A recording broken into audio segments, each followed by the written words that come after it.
sitwasyon o kalagayan ng ating kalupaan. Hindi lamang sa lugar na ito. Magandang hapon, Luzon, Visayas, Mindanao. Luzon, Visayas, Mindanao. Ako si Joey Riendo ng Sinin Headline Youth Radio Program. Nandito po ako sa Mimapa Extension at nagpapaliwanag si Overall Chairman Rizal de Galicia.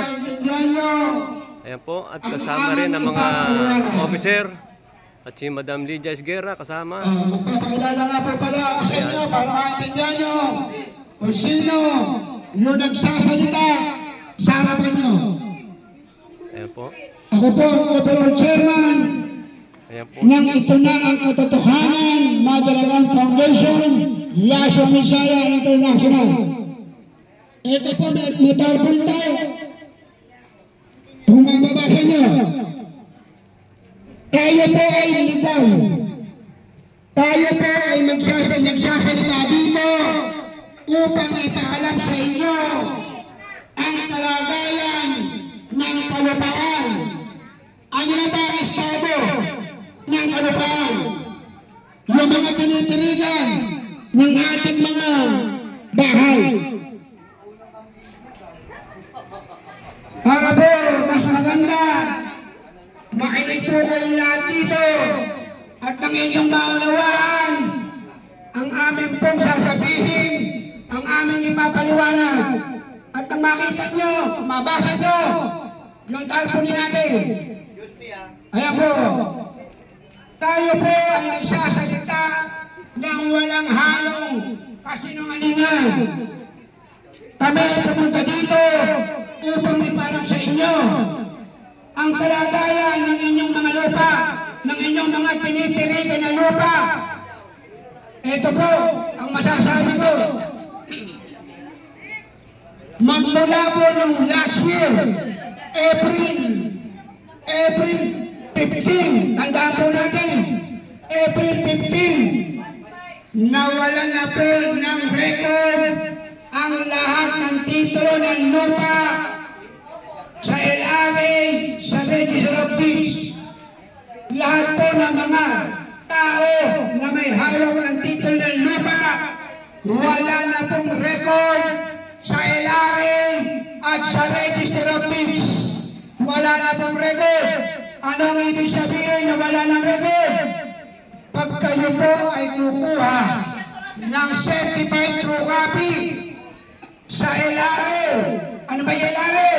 Land Registration Authority, at doon po sa Registry of Deeds, wala na pong record ang mga titulo ng lupa. Kayo ay hindi makakakuha ng certified true copy. Kaya nga po ngayon, lahat ng may mga titulong hawak, gusto man nilang isangla sa bangko ang kanilang mga house and lot, ang kanilang lote o house and lot, hindi na po nasa sangla. Bakit hindi na po nasa sangla? Kasi walang record sa LRA, walang record sa Register of Deeds, wala na pong nakukuha na certified true copy. Wala na. Kaya nga po sa panahon ngayon, wala nang nasa sangla na lote, wala nang nasa sangla na lupa sa bangko. Ngayon, may isasangla na yan sa tao, pero sa bangko, hindi na po na isasangla dahil wala na po certified true copy. Anong ibig sabihin? Ang lahat po ng titulo ng lupa, null and void na. Wala nang kabuluhan. Wala na po. Yan po ay naganap last year, April po yan, April 17, 2024. Kaya nga po sinasabi natin, ito po ay dokumentado ang ating sinasabi dito. Kaya nga sinasabi ko, panoorin nyo kami sa YouTube. Nasa YouTube ako, nagsasalita. Anong sinasabi ko? Ang gobyerno walang pag-aari na lupa. Tandaan po natin, walang pag-aari na lupa ang gobyerno. Walang pag-aari na lupa ang gobyerno. Bakit? Ang lupa po ay private property. Bakit walang pag-aari ang gobyerno sa panahon natin ngayon? Wala na nga pong record ang mga titulo ng lupa sa Land Registration Authority, sa Registry of Deeds. Wala na pong record. Kaya nga ang lupa sa panahon natin ngayon, tinatawag natin private property. Hindi po yan pag-aari ng gobyerno. Wala na pong pag-aari ang gobyerno. Kaya sa pagpapademolish ng mga bahay, walang karapatan na mag-demolish ang gobyerno. Bakit? Wala silang dokumento na totoo. Ang kanilang mga dokumento, puro fake, null and void. Kaya nga yung Sinamani Villar, tandaan po natin, yung Sinamani Villar, yung mga DMCI, ang mga dokumentong hawak ng mga yan, fake lahat yan. Yung mga dokumentong hawak nila, hindi po totoo yan.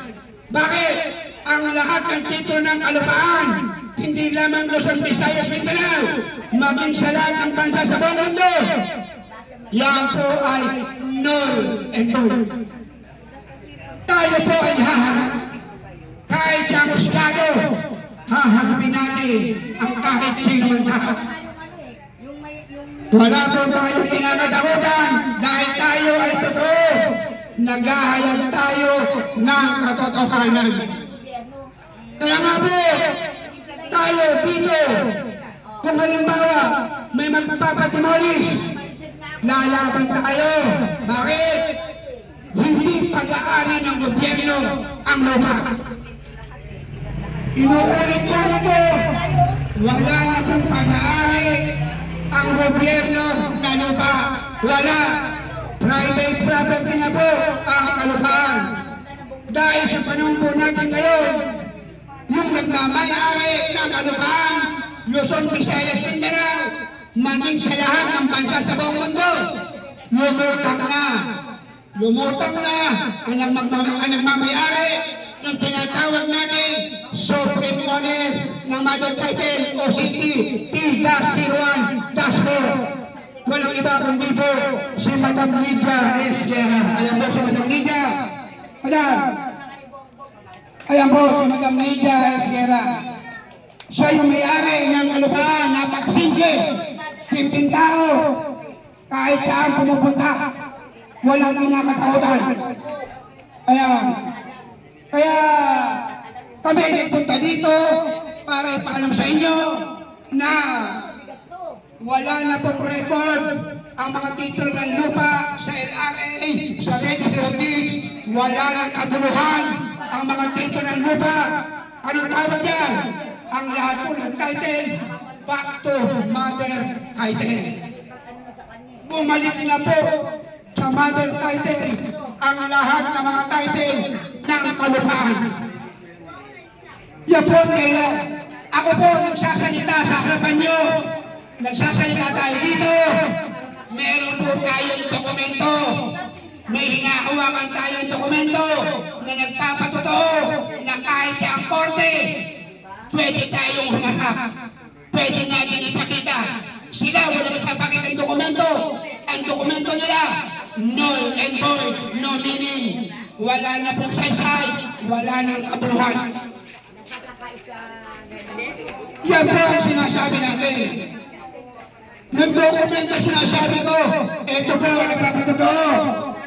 Galing na po, ayan, galing na po sa Supreme Court, galing na po sa Malacanang Palace, galing na po sa National Housing Authority, galing na po sa Land Registration Authority, galing na po sa Department of Agraran Reform, galing na po doon po sa Land Management Services, Region 3, Tela.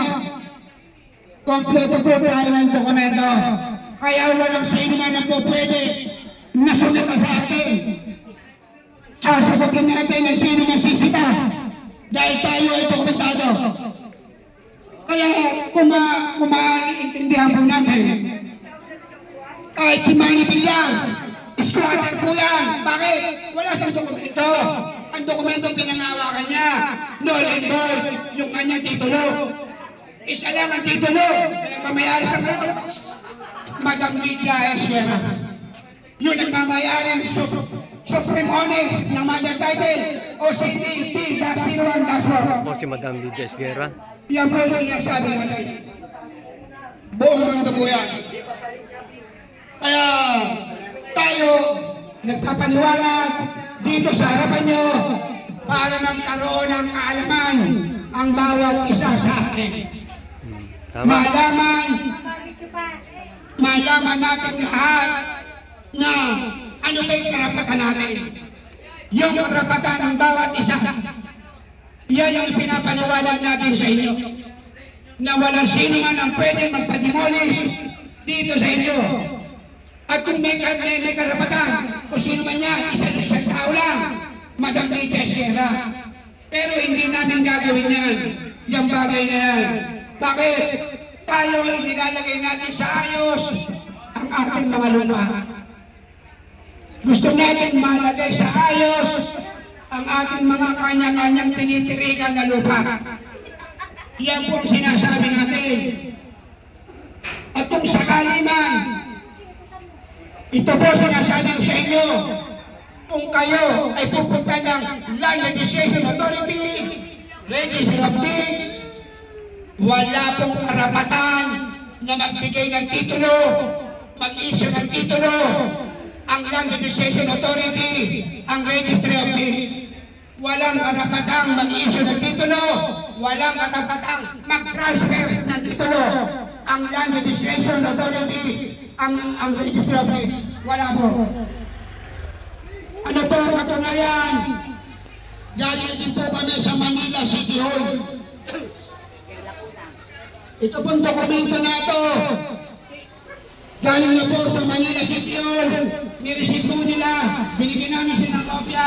Ano ang katunayan? Ito po, may receive. Manila City Hall. Ayan o. Ayan po. Ano tawag dito sa pagbibigay namin ng dokumento sa bawat ahensya ng gobyerno? Ano tawag? Implementing guidelines. Yun. Implementing guidelines. Ang tawag po kung bakit binibigyan namin ng dokumento ang mga iba't ibang sakay ng gobyerno. Ayan. Sabi ko nga sa inyo, bago kami pumunta dito sa inyo, kompleto tayo ng dokumento.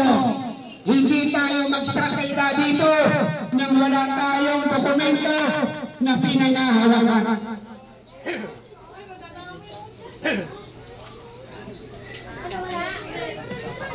Malino po, pinag-usapan natin. Tanda po natin, ang gobyerno, walang pag-aari na lupa. Wala. Tanda po natin yan. Bakit? Ang lupa ay pribado. Private property. Sa pag-aari ni Madam Lydia Esguerra. Ayan po si Madam Lydia. Inuulit-ulit ko, ang gobyerno walang pag-aari na lupa. Wala. Tandaan po natin yan. Kaya nga sinasabi ko sa inyo, walang sino man ng gobyerno ang po pwede na magpalis, mag-demolish dito sa lugar niyo. Wala. Kaya nga po ilalagay natin sa ayos ang inyong mga kinakatayuan ng lupa ng mga bahay. Iaayos po natin yan. Isa lamang po ang magbibigay ng titulo ng lupa. Isa lang. Ang may karapatang magbigay ng titulo ng lupa sa atin. Sino? Si Madam Lydia Esguerra. Siya po. Isa sa tao lang ang may karapatan na magbigay ng titulo. Kaya tayo, tayo nakatirik dito. Wala kayong mga hawak na dokumento. Wala kayong mga hawak na titulo. Sa pamamagitan po namin, magkakaroon kayo ng titulo, magbabayad kayo, pero sa mababang presyo lang. Hindi po basta-basta na magbabayad mahal, hindi ganun. Tayo po ay hindi nanggigipit ng tao. po tayo ng gigipit ng tao.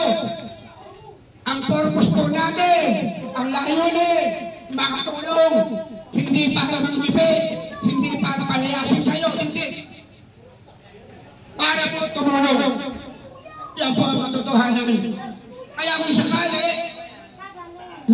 magbabakayad kayo sa mababang presyo, pero magbibigay naman kami ng titulo.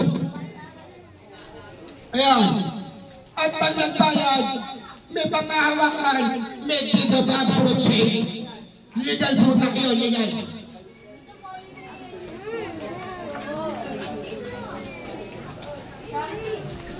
Kaya, una, magpasalamat tayo sa Diyos sa dakila, Diyos sa maramay ng Diyos. Nakarating kami dito. Pangalawa, kay Ma'am Mirna Viteño Cipriano. Si Ma'am Mirna po ang nag-invite dito sa amin para makarating kami dito sa lugar niyo. Para ipaalam ang kasalukuyang estado ng kalupaan. Yan po yan. Kaya, sayang naman na dapat sana marami ang nakikinig para hindi masayang ang ating pagsasalita dito, para maraming makaalam kung ano ang nangyayari sa ating lipunan. Pero salamat sa Diyos sa mga nakinig at nagkaroon kayo ng kaalaman kahit napapahalo lang. Ito pong pinapaniwanag ko sa inyo. Sa paniwalaan at sa hindi, ito po yung nagaganap sa ating gobyerno. Ito po yung nagaganap sa ating lipunan. Kaya nga, kung kayo pupunta sa Land Legislation Authority, Registry of Deeds, para mag-verify ng mga title, no records on file. Pag tinignan nyo ang computer, sa LRA, pag tinignan nyo sa computer, sa Registry of Deeds, ang mga titulo ng lupa, halimbawa, nilaman doon titulo na bilya, titulo ng DMCI, walang lalabas, wala. Tandaan po natin, kahit yung titulo pa ng DMCI, titulo pa ni Manny Villar, titulo pa ni Ayala, na kung sino-sino, pag tinignan nyo sa Registry of Deeds, sa LRA, wala pong makikitang record, wala. Kasi po, wala na. Nabura na. Dahil lahat po ng titulo ng lupa, bumalik na sa mother title. Ang lupa po, ang titulo po ng kalupaan, may tinatawag po tayong mother title. Ano po ba yung mother title? Ang mother title na sinasabi natin, yan po yung 01 Dasmo. Yan yung mother title. Na ang nagmamahawa, walang iba, kundi si Madam Princess Queredo po. Yung ating Supreme Honor na mother title o CTT-01 Dasmo. Kaya, ngayon, alam nyo na, narinig nyo na lahat kayo ng titulo ng kalupaan, hindi lamang Luzon, Visayas, Mindanao, maging sa lahat ng bansa sa buong mundo, null and void. Wala na pong saysay ang mga lupa, ang mga titulo. Wala na pong saysay ang mga titulo ng lupa, wala na. Dahil no records on file, no images, null and void. Yan po ang nagsasabi niyan, LRA. Ang nagsasabi niyan, Supreme Court of the Philippines. Yung mga sinasabi natin, galing po ito sa Land Legislation Authority of Quezon City, main office, galing po sa Supreme Court of the Philippines. Yan po galing ang ating mga sinasabi. Dokumentado po.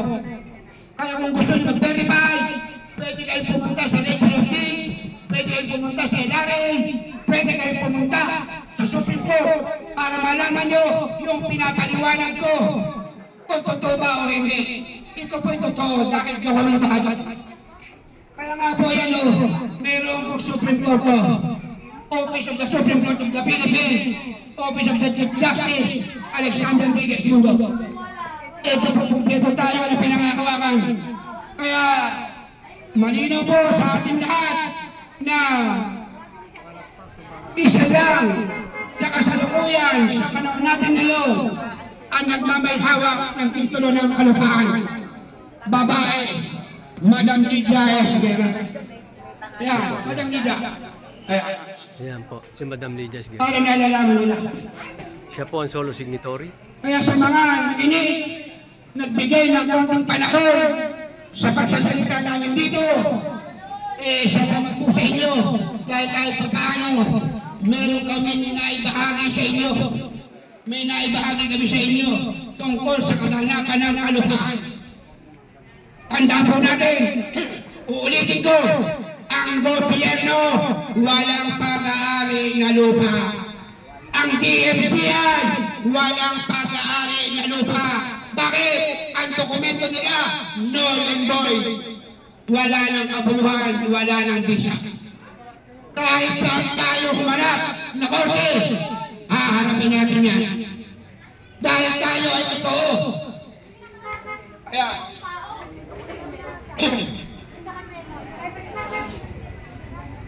kaya ngayon, hindi na po natin hahabakan ang paliwanag. Ang mahalaga, yung pinaka-main na pinag-uusapan na ibahagi na po natin sa inyo. At tungkol naman po sa pagbabayad ng lupa, ang kakausapin nyo na lang.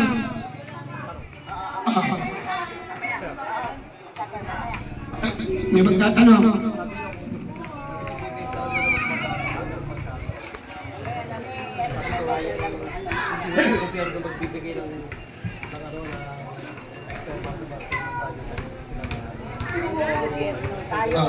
Private tayo, hindi naman tayo. Tanong muna. Hindi, magsasalitahin tayo. Ngayon, tayo nagpapaliwanag. Napaliwanag natin sa bawat isa atin. At ito po natin na pagsasalita dito. Mapapanood nyo po ito sa YouTube. Mapapanood nyo po ito. Dahil tayo, legal, wala po tayo dito nilalabag na batas. Wala. Si Madam Lydia Esguerra, ang supreme owner ng Mother Title of City, Tiga, Silwandaso, wala pong nilabag na batas. Sumunod si Madam Lydia sa batas. Sa batas ng tao, sumunod. Ano pa ng gera? Pinaka-kwento? Yung